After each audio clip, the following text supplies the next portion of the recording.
가정폭력의 폭력인데 이것을 어떤 관점으로 해결할 거냐 할 때 학교 현장을 저도 이제 학교 갈등 관계를 들어가서 해결할 때 보면 너도 내 학생이고 A도 내 학생이고 B도 내 학생이고 모두가 다 내 학생인데 다 누구나 다 인권은 있다.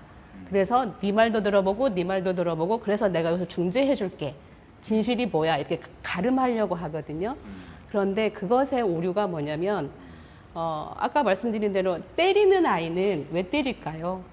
때리는 아이는 B가 만만하니까 때리는 거거든요. 때릴만 하니까. 그리고 왕따 시킬만 하니까. 왜? 내 뒤에 부모님이 있어. 내가 공부를 잘해. 뭐 해. 얘 상대방은 보세요. 뭐 해도 저항할 수 없어요. 저항할 수 없고 누가 와도 지지할 그룹이 없거든요. 그러면 해요. 왜요? 만만하니까. 근데 만약에 아까 말씀하신 대로 가정폭력이 일어났는데 피해자가 저항해야 되지 않겠느냐. 저항하면 더 죽습니다. 더 맞고요. 그렇습니다. 그러면 어떻게 해야 될까요? 우리는 지금 그래서 아까 제가 우리 지역에서 하우를 어떻게 할 거냐. 기존의 하우는 어떻게 했냐면 금방 말씀하신 대로 경찰관이 현장에 투입되면 처벌하시겠어요? 물어봐요. 피해자한테 물어봐요. 그럼 피해자는 순간 어떤 생각을 하겠어요? 내가 문 딱 닫고 들어가면 또 맞을 거고요. 하루 이틀 구속했다 나오면 더 죽어요.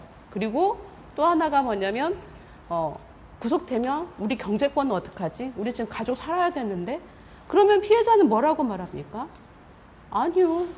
그래서 아까 178건 아까 굉장히 여러분들이 혹시 보면 굉장히 적을 거라고 생각하는데요. 이 숫자는 뭐냐면 112에 신고를 했어요. 그 사건은 아닙니다. 이거는 뭐냐면 내가 그렇게 경제적인 불이익을 당함에도 나는 자를 꼭 처벌해야겠어 하는 숫자예요. 그 밑에 112에 있는 숫자를 또 보실 필요가 있고요. 또 그렇지 않고 그 밑에 아까 말씀하신 암수. 피해자들이 때린 거에 대해서 이렇게 그냥 내 참지 이렇게 하는 거하고 또 다른 예를 들면 우리가 폭력을 지금 말씀하실 때 신체적인 폭력 외에도 경제적인 폭력, 정서적인 폭력. 예를 들면 피해자 앞에서 상대방의 물건을 때리거나 때리는 액션을 취했거나 윽박을 하거나 그럴 때도 이미 내가 공포잖아요. 이거 근데 신고 들어가지 않습니다. 그러면 우리가 생각하는 이 숫자상으로 우리가 가정폭력을 볼 것이 아니라 물론 보지만 그런 한계도 있다라고 하는 거하고 우리가 피해자한테 물어야 되는가 이 부분에 대해서 저는 우리 지역이 어떻게 가야 될 건가 다시 미국의 사례를 들여보면 미국은 경찰관에게 어떤 훈련까지 시키느냐면요 현장에 딱 투입됐는데 우선 피해자의 눈빛을 보고 피해자가 굉장히 불안해하면 그것을 계속 주시합니다. 그러다 그 피해자가 어떤 말을 하지 않더라도 가해자를 데리고 나가요. 나가서 그 다음에 물어요. 그런데 우리는 가해자와 피해자를 동시에 놓고 괜찮아요? 어떻게 할래요? 그러면 피해자가 어떤 말을 하죠? 못해요. 그래서 우리는 아까 교육 말씀하셨을 때 현장에 투입되는 경찰관의 감수성은 어디에서부터 가야 되나? 피해자 관점에서 이 현장을 해석을 하고 그 관점에서 피해자가 무엇을 두려워하는가, 두려워하지 않은 상황에서 말할 수 있는 구조를 만드는 감수성이 필요한 거죠. 근데 그것이 우리는 아직 없습니다. 아까 말씀하신 물어보는 거 있잖아요. 몇 가지 있었잖아요. 재범률이 있는가, 아니면 도구가 있는가, 몇 가지. 그러면 여성들은 정말 맞아 죽을 피가 나고 응급실에 실려갈 만큼만 되어야 처리를 받는 이것을 심각하다라고 보는 것에 대해서 저희는 굉장히 문제가 있다고 생각을 하고요. 이미 그것은 피해자 관점이나 어떻게 보면 지원 체계에서 굉장히 정말 죽어야만 누가 알아주는 이 정도밖에 안 되기 때문에 경찰관들의 감수성은 현장에서 하고 있는 감수성 그런 거 이전에 아까 눈빛을 보고 피해자를 지원할 수 있는 감수성까지 가야 되는데 우리는 이 정도도 지금 굉장히 잘하고 있다는 거죠. 지금 말씀하신 3가지 정도도 지금 제대로 지키고 있으면 이 건수보다 훨씬 많고 그나마 예전에 비해서 훨씬 좋아지고 있는 거죠. 그래서 우리가 앞으로 나아갈 때 앞으로 미래를 바라볼 때 무엇이 더 중요하냐면 그 현장에 투입되는 경찰관들의 교육도 그렇고요. 저는 그리고 왜 목소리를 낼 때 저희는 이렇게 생각합니다. 왜 말하지 않았어가 아니라 하지 않도록 그 행동을 멈추도록 하는 것이 중요한. 오늘 피해자가 내가 오늘 심심하니까 남편 속 한번 긁어서 한번 내 맞아볼까? 그러지는 않지 않습니까? 그러잖아요. 성폭력 피해자가 아유 나 오늘 짧은 치마 입고 술 먹고 가서 성폭력이나 한번 당해봐야겠어. 그러나요? 안 그러잖아요. 뭐라고 해요? 이미 준비된 놈이 때리는 거고 준비된 놈이 철저하게 계획하에서 하는 거잖아요. 그러면 가정폭력도 그거라는 거죠. 내가 오늘 기분도 찜찜하고 짜증나. 이거 속풀이 어떻게 해야겠어. 그럼 술을 마시고 아니면 가서 트집을 잡는 거죠.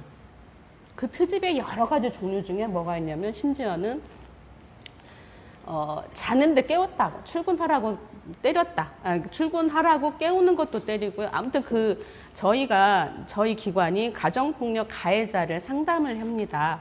그 상담하는 이유를 들어보면은요, 저희가 이제 계속 데이터를 내는데 정말 어떻게 보면 아내가 자녀에게 무슨 장학증서를 받기 위해서 뭘 사인을 하라고 했나 봐요.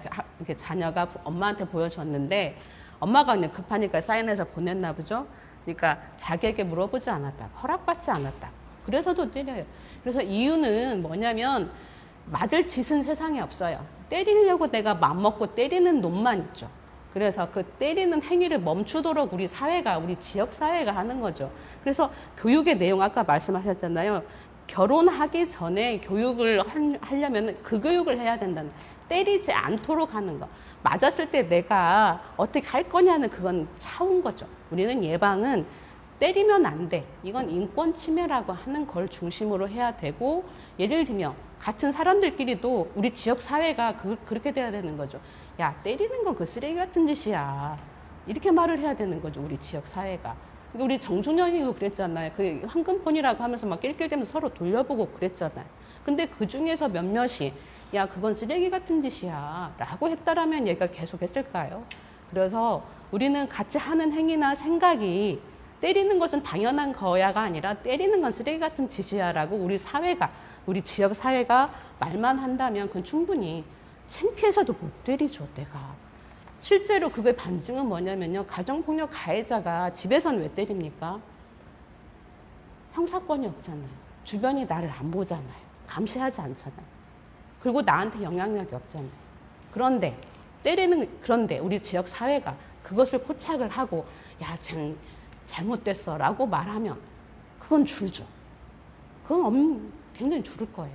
근데 우리 지역 사회가 허용을 하고 있고요. 우리 익산시가, 우리 구시민들이 허용을 하고 있는, 때릴만 했네. 아유, 여자가 저러니까 맞을만 했네.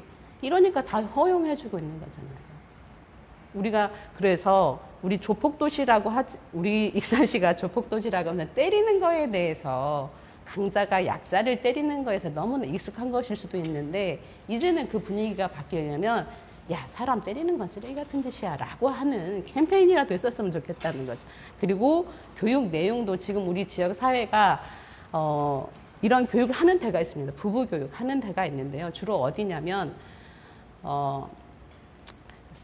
때리는 사람한테 때리지 않도록 하는 교육이 아니라 계속 피해자가 네가 맞아도 참고 가족을 보호해야지, 유지해야지, 자녀를 생각해야지 라고 하는 교육 중심입니다. 그 교육이 대부분이에요. 그래서 저는 이 교육하는 거 굉장히 검증되지 않은 기관에서 하고 있는데요. 이 피해자 인권 중심으로 하는 데서 해야 된다. 그리고 실제로 저희는 이렇게 교육을 주로 학생들 많이 하거든요. 대학생들 같은 경우 데이트 폭력이나 이런 것들이 많으면 사람들 그래요. 왜 여기서만 해요? 그런데 저희도 많이 하고 싶어요. 근데 불러주지 않습니다. 왜? 우리 지역 사회가 굉장히 보수적인 건 뭐냐면 아까 그 피해자 중심으로 이거 사건을 해결해야 돼라고 하면 저희 이야기가 굉장히 반영되지 않기도 하고 실제로 우리 지역사회 언론에서도요. 저희 같은 이런 건 가지고 얘기하거나 드러내거나 듣는 기관 없습니다. 없어요. 그리고 물어보지도 않고요. 실제로.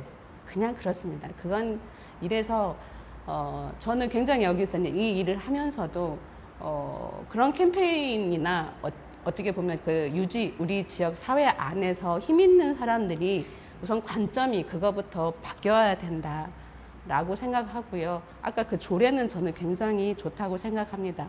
제발 그것이 굉장히 좋은 것 같은데, 근데 어떻게 할 거냐, 누가 교육할 거냐는 아까 그 중에서는 굉장히 중요한 것 같아요.